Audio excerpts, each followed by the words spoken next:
Bismillahirrahmanirrahim. Assalamualaikum warahmatullahi wabarakatuh. Apa kabar semuanya? Semoga dalam keadaan sehat selalu. Amin. Berjumpa lagi dengan saya, Mardiana, dalam video pembelajaran mata kuliah pengantar ilmu gizi dengan materi pembelajaran yaitu kebutuhan zat gizi dan energi. Silahkan disimak baik-baik ya.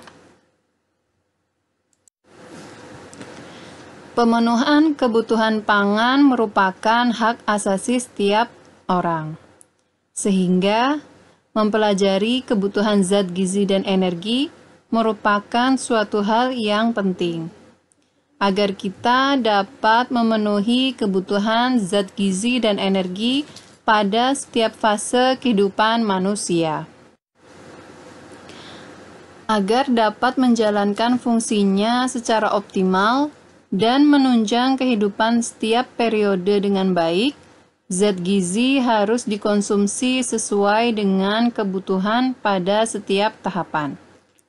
Bila kebutuhan zat gizi ini tidak terpenuhi, maka akan mengakibatkan berbagai penyakit dan tidak tercapainya tugas pertumbuhan dan perkembangan setiap siklus hidup dengan optimal.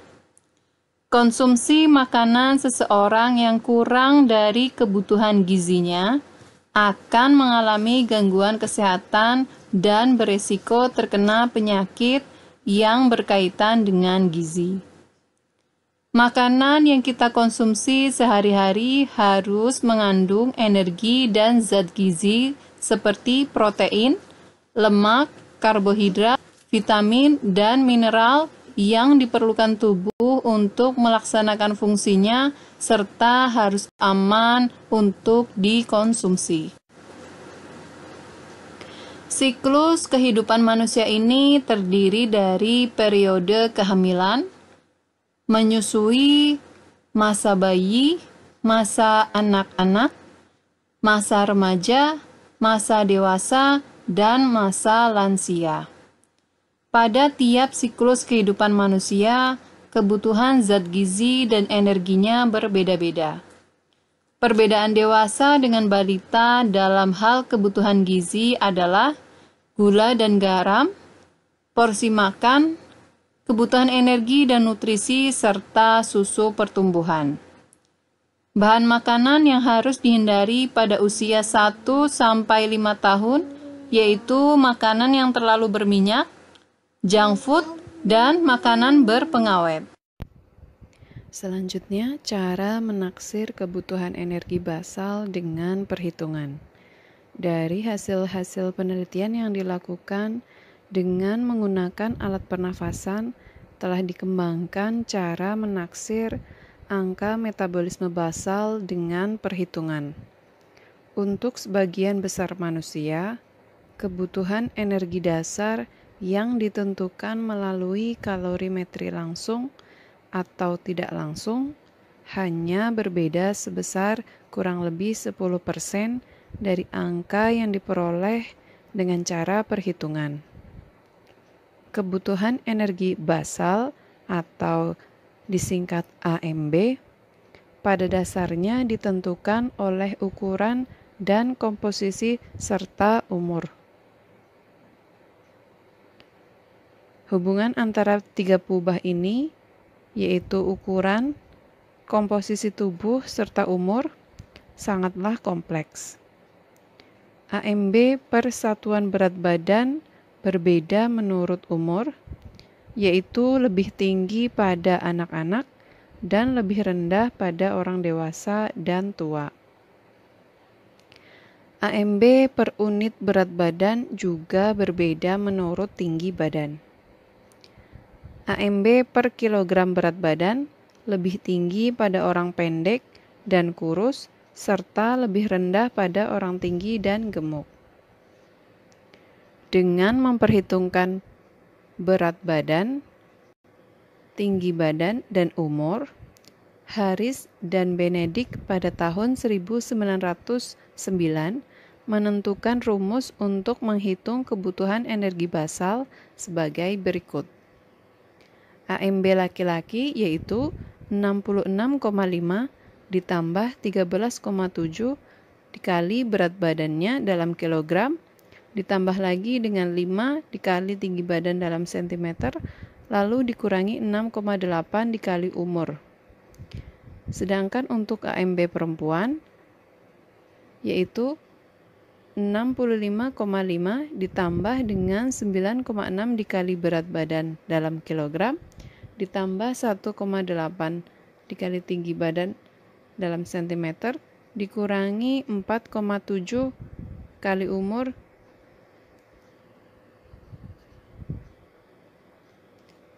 Dari banyak penelitian yang dilakukan, ternyata indeks paling berpengaruh terhadap AMB adalah berat badan menurut umur. Dengan menggunakan rumus regresi linier, WHO pada tahun 1985 telah mengeluarkan rumus untuk menaksir nilai AMB dari berat badan seperti pada tabel berikut.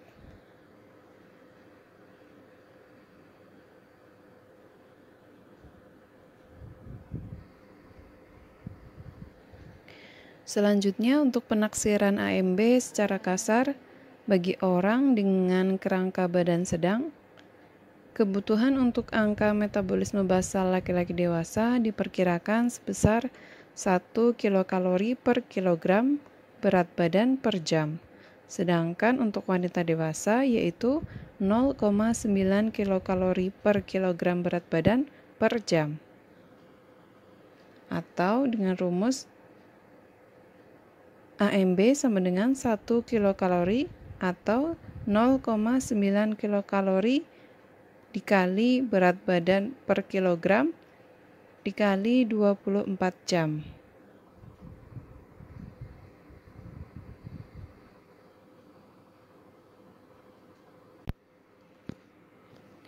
Selanjutnya, faktor-faktor yang berpengaruh terhadap angka metabolisme basal. Faktor-faktor tersebut yaitu: pertama, ukuran tubuh.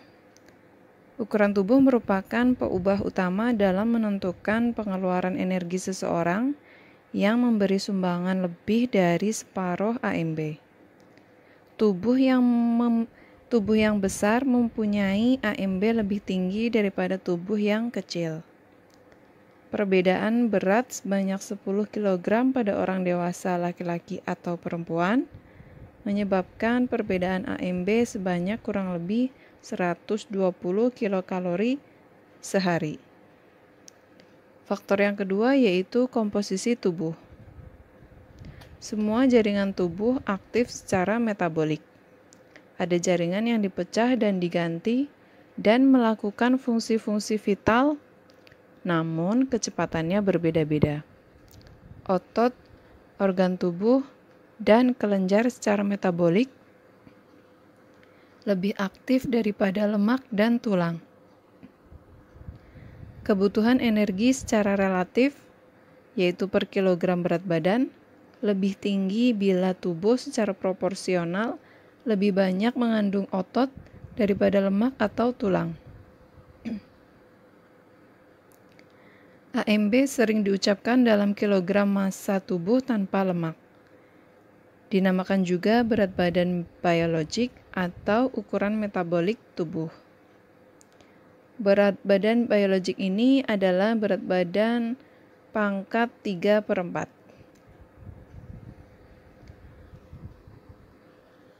Faktor yang ketiga yaitu jenis kelamin. Laki-laki dan perempuan dengan umur, tinggi badan, dan berat badan yang sama mempunyai komposisi tubuh yang berbeda. Perempuan mempunyai lebih banyak jaringan lemak dan lebih sedikit otot daripada laki-laki. Oleh karena itu, AMB perempuan lebih rendah 5% daripada laki-laki. Faktor yang selanjutnya yaitu faktor umur. AMB lebih tinggi pada usia muda daripada pada usia tua. Hal ini karena pada usia muda tubuh lebih banyak mengandung jaringan tanpa lemak atau otot. HMB tinggi waktu lahir dan meningkat hingga umur 2 tahun. Lalu menurun secara berangsur untuk meningkat lagi pada waktu remaja. Semakin tua tubuh, semakin lebih banyak mengandung jaringan lemak, sehingga HMB menurun. HMB akan menurun sebesar kurang lebih 2% tiap 10 tahun sesudah umur 30 tahun. Faktor selanjutnya yaitu tidur. Aktivitas selama tidur, selama tidur, otot-otot tubuh dan emosi mengalami relaksasi. Ini akan menurunkan AMB sebanyak kurang lebih 10%. Faktor selanjutnya yaitu suhu tubuh. Suhu bertindak sebagai katalisator terhadap sebagian besar reaksi kimia. Oleh karena itu, HMB meningkat dengan peningkatan suhu tubuh. Tiap kenaikan tubuh 1 derajat Celcius, maka HMB akan meningkat sebesar 13%. Selanjutnya, suhu lingkungan atau iklim. Iklim berpengaruh terhadap HMB karena kebutuhan tubuh akan energi untuk mempertahankan suhu tubuh. HMB terendah diperoleh pada suhu lingkungan 26 derajat Celcius. Pada suhu lebih rendah atau lebih tinggi, HMB akan meningkat. Suhu lebih rendah tanpa tambahan pakaian akan menyebabkan tubuh menggigil yang dinamakan termogenesis atau produksi panas yang meningkatkan HMB. Tubuh berusaha memproduksi lebih banyak panas untuk mengatasi pengaruh suhu yang rendah tersebut. Pada suhu di atas 30 derajat Celcius, pengeluaran energi dapat meningkat karena pengeluaran keringat. Faktor selanjutnya yaitu sekresi kelenjar endokrin.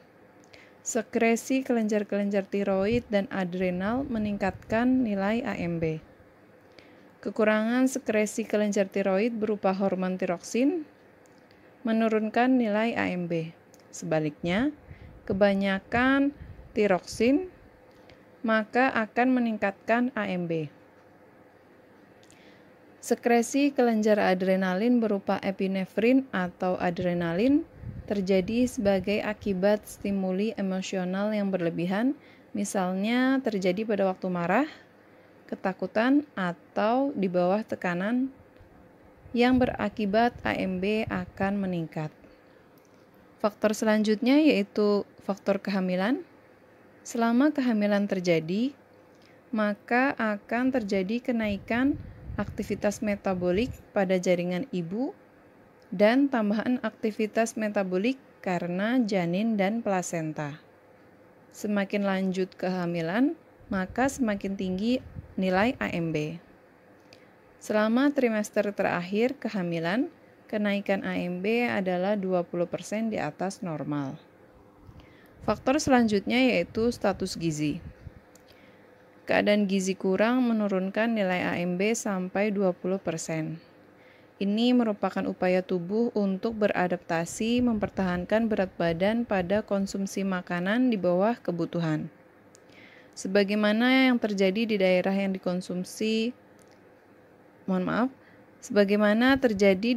yang konsumsi energinya rata-rata rendah, maka akan menurunkan nilai HMB sebesar 10-20%. Selanjutnya, kebutuhan energi untuk aktivitas fisik. Aktivitas fisik memerlukan energi di luar kebutuhan untuk metabolisme basal. Aktivitas fisik merupakan gerakan yang dilakukan oleh otot tubuh dan sistem penunjangnya. Selama aktivitas fisik, otot membutuhkan energi di luar metabolisme untuk bergerak, sedangkan jantung dan paru-paru memerlukan tambahan energi untuk mengantarkan zat-zat gizi dan oksigen ke seluruh tubuh dan untuk mengeluarkan sisa-sisa dari tubuh. Banyaknya energi yang dibutuhkan bergantung pada berapa banyak otot yang bergerak. berapa lama, dan berapa berat pekerjaan yang dilakukan.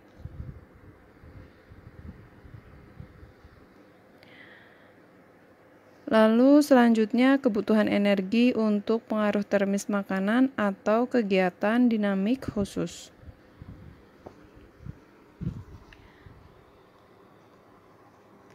Pengaruh termis makanan atau kegiatan dinamik khusus adalah energi tambahan yang diperlukan tubuh untuk pencernaan makanan, absorpsi, dan metabolisme zat-zat gizi yang menghasilkan energi.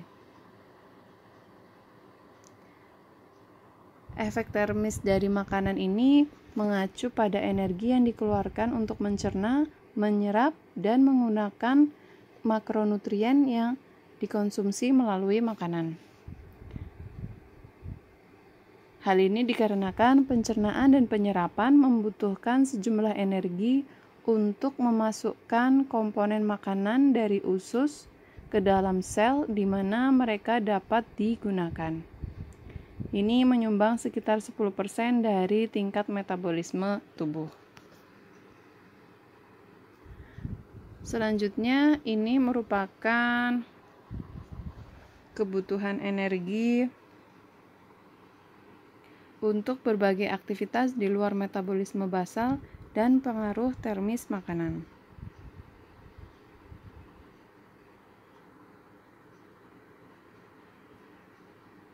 Selanjutnya, contoh cara menaksir kebutuhan energi.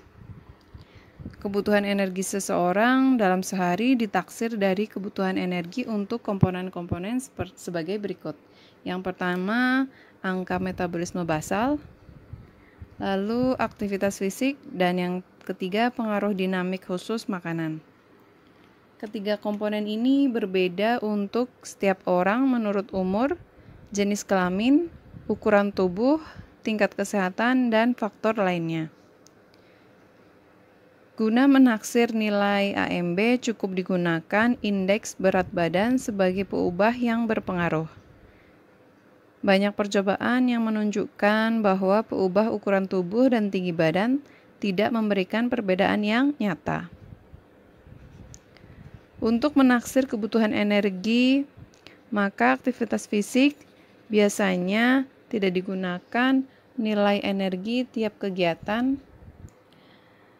Guna menaksir kebutuhan energi suatu penduduk, aktivitas fisik dikelompokkan menurut berat ringannya aktivitas, yaitu ringan, sedang maupun berat. Dan untuk tiap kelompok aktivitas fisik kemudian ditetapkan suatu faktor aktivitas. Seperti pada tabel berikut ini.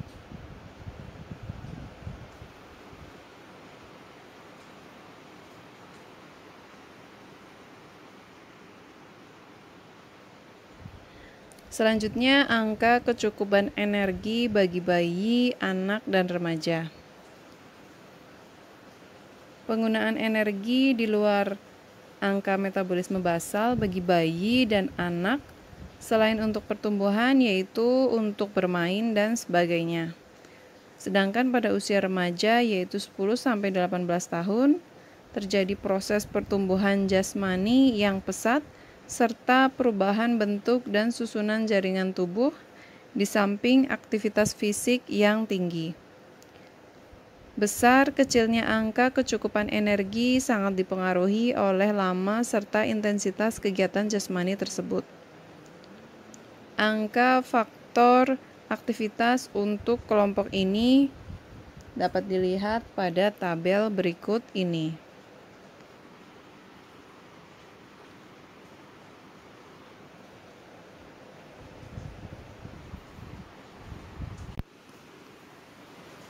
Lalu selanjutnya tambahan energi untuk kehamilan dan laktasi. Selama kehamilan, perempuan memerlukan tambahan energi untuk pertumbuhan janin, plasenta, dan jaringan tambahan lainnya. Tambahan yang diperlukan lainnya yaitu 300 kilokalori per hari. Pada saat laktasi, seorang ibu memerlukan tambahan energi untuk memproduksi air susu ibu. Dalam keadaan normal, pada periode 6 bulan pertama laktasi diharapkan seluruh atau sekurang-kurangnya 80% kebutuhan energi bayi dapat disediakan dari ASI. Di samping itu, ibu juga memelihara kesehatannya sesudah melahirkan.